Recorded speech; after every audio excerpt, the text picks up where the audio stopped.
Sup, y'all? It's me. It's your boy Asmongold, and today I wanted to talk to you guys about something that I've been thinking about a lot recently, and I wanted to make a video about to share my opinions and also my insight on, which is why I think that a lot of the very, very high-end rating guilds, world first level rating guilds, have called it quits in terms of rating, or they've just gone casual. And recently we've had Midwinter from scratch, and I think those two guilds are merging, but I would assume that one of the catalysts for that merger is people from the respective guilds quitting, so they have to come together to combine their roster. I don't know. I'm not in the guilds. That's just what I would assume. Also, Danish Terrors quit rating, Smitus and Friends quit rating, Exorcist, which got the Mythic Gul'dan World First Kill, and also Mythic Xavius World First Kill. They're talking about going casual as well. So all of these very, very high World First guilds that have been around for years are considering quitting rating. And of course, the first thing that I think a lot of you guys are wondering is why the fuck should you care? And I can understand it. I can see, like, why would you care what a bunch of neckbeards are gonna do? Oh, they're not gonna play the game 20 hours a day anymore. Boo fucking who? I can understand it, but at the same time, hear me out on why I think this could kind of matter a little bit, and also it's something that's worth considering and worth discussing at the same time, even if you don't necessarily care. So, in some ways, whenever you have very, very high-end players running into problems this early on in an expansion, not really this early on, but earlier in an expansion, you would kind of assume that maybe that might be a mining canary for what the problems that the rest of the player base is going to experience later on down the line. Now, I think that that's partially the problem with these high-end rating guilds quitting, especially whenever you take into account a lot of the people that I've talked to that have been in these guilds. Two of the main reasons why they've quit has been, for one, Titan forging RNG, and also having to level up and keep their artifact weapons current, which basically what that translates to is doing Maw of Souls 1,000 times. So, big surprise, a lot of people aren't very compelled to do that, and they don't want to. And because of that, they just don't really play as much. What you have to remember is that a lot of the people that are in these very high-end rating guilds, while some of them are, neckbeards that live in their mom's basement and, do whatever else, other ones actually do have real jobs, and obviously they play the game a lot, but at the same time, in order to do progression, they just take a couple of weeks off from work, and they're able to do that, and then they just go back to work after progression is over. So with having to have all these extra commitments and everything like that, and that's not just with artifact power and Titan forging and having to do like mythic points to get like those best in slot pieces and everything, but that's also in terms of having alts, because if you guys don't understand, this is kind of more of the world of like very high-end rating. I'll explain what a split run is. And most high-end rating guilds, like super high-end, like if you're in the top 10 guilds, you're probably like a guild that's in the top 10 guilds in the world, you're probably doing at least 3, but maybe up to 5 or more split runs whenever a new raid comes out.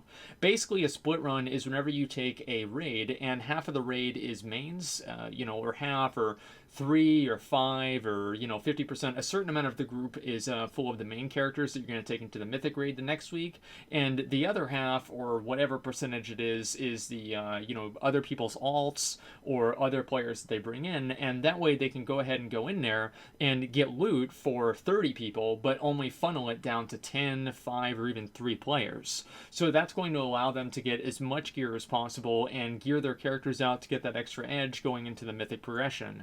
And this originally started happening basically as soon as they started. I think that it happened in like ICC a little bit, but whenever it got really common, I would say would be somewhere around Mists of Pandaria to Warlords of Draenor. Correct me if I'm wrong, though. That's where I really start to see it happen very commonly. And, with the World First race, it's always kind of an arms race where if, one guild is doing 5 split runs, the other guild feels like, well, we've got to do at least 5 split runs in order to stay competitive because that's what they're doing. So it's just a kind of ever-increasing amount of effort, time, and dedication that these players are putting into the game, and fundamentally, they're not really getting a lot out of it. And I'm not necessarily saying this is a bad thing, but it's definitely something that's a reality. Now, what I mean by that is that whenever you get a world first in WoW, MMO Champion puts you on the front page, a couple of websites do an interview with you, and you can check WoW progress and your name's at the top. You might get a sponsorship where, you might get a little bit extra money, but it's nothing even close to what you can live on. And I think that's really fundamentally what it is.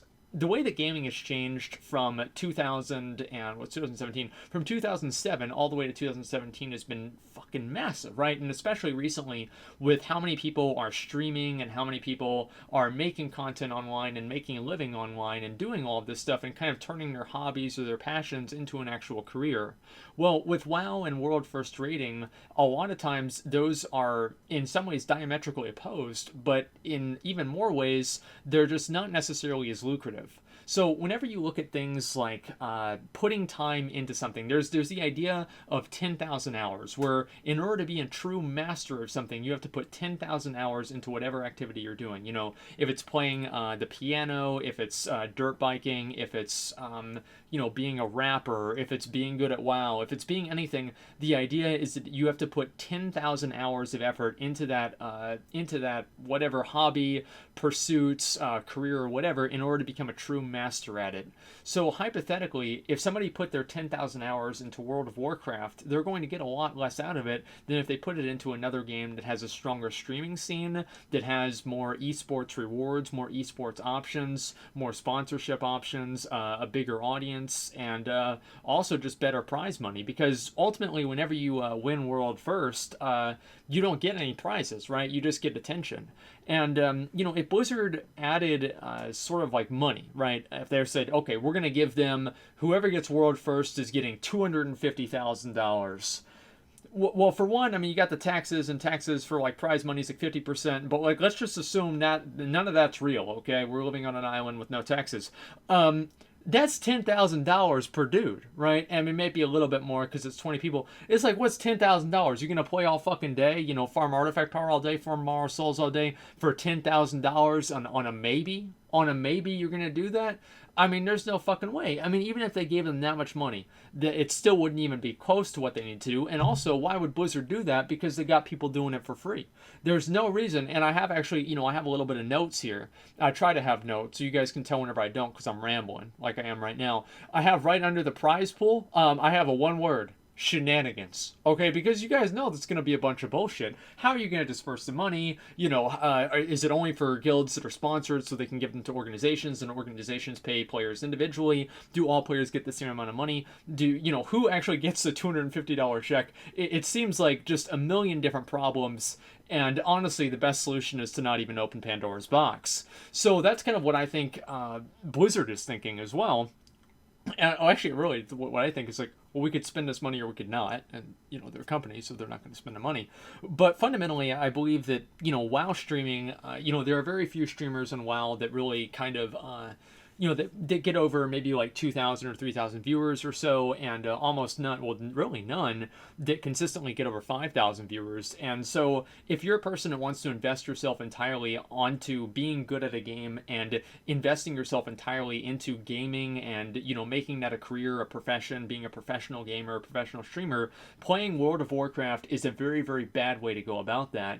So now that there are all these other options like League of Legends, CSGO, being a variety streamer, other things like that, all these other options that they can pursue, there were players that really didn't have that but still wanted to be competitive and professional in a way, and WoW used to be kind of like the pinnacle of that.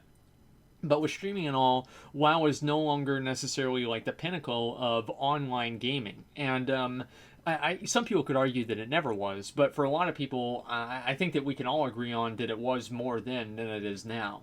So I think that's a really big issue. And ultimately, that's nothing you can really do about it. I feel like trying to create a bigger and better and more fun and inclusive, and I think fun's really the best word, even though I don't like to use it, because fun is for casuals, and these people are anything but casual. But making a more fun and engaging community, I think, is going to help everybody out. But obviously, that's like something that everybody needs to do, and that's not even something that I can begin to talk about in this video.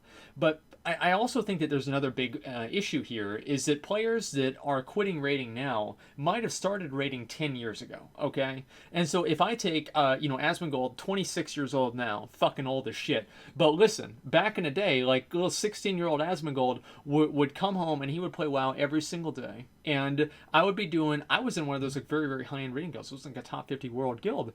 And we would raid 5 nights a week, Sunday night all the way to Thursday night. And then on Friday and Saturday night, we'd also do attunement runs and all alt runs and everything like that, so we could do other runs, so we could kind of funnel gear like Dragonspine trophies from, and this was like during Burning Crusade days, Dragonspine trophies to our main rogues and our main hunters, maybe a couple of warriors in our guild, and we were raiding every single night. And that took a huge amount of time, and I fucking loved it. I love doing it, and I'm never going to do it again.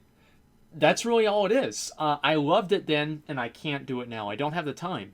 And even if I did have the time, I feel like I'd have to do something else because I'm older and I feel like I'm in a different position in my life, a different place in my life, and I have to do more things than farm Karazhan for the 100th time for Badges of Justice. And I feel like everybody kind of comes to that point, and many of the raiders that are very serious now are veteran raiders that have been playing for years, and life changes, life happens, and I feel like, you know, whenever there is such a huge increase in the expectation of time put into the game that artifact power and artifact knowledge has kind of created, that it's not really a surprise that people kind of reevaluate what they're doing with their time, and they say, well, you know, maybe this isn't worth it anymore. And I feel like that's probably what's happened. And obviously I can't really speak for anybody, okay? I can't speak for anybody, but I can speak for myself, and that's the way that I felt. I could maybe join like a better guild. I don't really consider myself like a super amazing, oh my god player. I consider myself good. I know what I'm doing, and I have a lot of time, but I would never spend my time rating, you know, at the top end level in WoW. I mean, in between, as I said, split runs, everything. I mean, split runs, artifact power farming, PTR testing, everything like that. There are just so few people that can devote that much time into an activity like that so intensively and get relatively nothing out of it, that circle and that group of people is going to be getting smaller and smaller and smaller, especially as online content, broadcasting, streaming, YouTube, etc. evolves. And I think that's really what's happening here. Now, obviously, this is just my opinion, but this is my opinion. And so what does this really mean for like the rest of the player base? I think that like having guilds like Midwinter and Exorcist considering and stopping streaming and like Danish Terrace and From Scratch to like lesser extent, but especially like Midwinter, you know, they've been around since forever. And so seeing these like very, very high-end guilds quit does give a lot of people down the line a little bit more pause as to, you know, it's like kind of seeing people who you, in a way, look up to calling it quits. And so that makes you call into question, what are you doing with your time and why are you doing this with your time? And I think a lot of people have been considering that as well. For me personally, you know, I raid 3 nights a week, 4 hours a night, and I have a really good time. And I think that everything ultimately is, you know, it's like everything in moderation. I think this was like Socrates that said that. And you know, I think that's really the case. I think that Ian Azacostas did it's a game director now, actually. The game director, he said, he's like, he didn't design the game for it to be played 80 hours a week. And that's really, of course, I think that makes sense. And so whenever you have people like this that burn themselves out by playing all this much time and they get very little out of it, what we're seeing right now is not a surprise at all. And so it's disappointing, it's sad, but ultimately it's what you can expect. And I don't really think that we're going to see as many people coming into the game in terms of the very, very high-end rating scene than are coming out of it. And that's really not going to change until it can be monetized in some sort of a meaningful way, which right now that's not happening at all. So anyway, guys, do you think that this is an issue? Do you think that high-end rating guilds quitting is a problem? Do you even give a fuck? I'm sure that some people don't. That's fine. As I said, this is just an interesting thing. As somebody who's been very serious about playing in the past, I wanted to offer my insight on it and why I think that it's happening. And so go ahead and let me know. I'm very curious because, you know, I always read what you guys have to say, and, you know, I kind of use that, and I use that, and it helps me kind of inform my decisions in the future. But anyway, guys, we'll see what happens. We'll definitely see what happens, but I feel like, you know, with as much extra requirements that Legion has, especially compared to WoD, it's not a surprise that people are reevaluating their time and making decisions. So anyway, that's it. Thanks a lot for watching, and like, comment, and subscribe.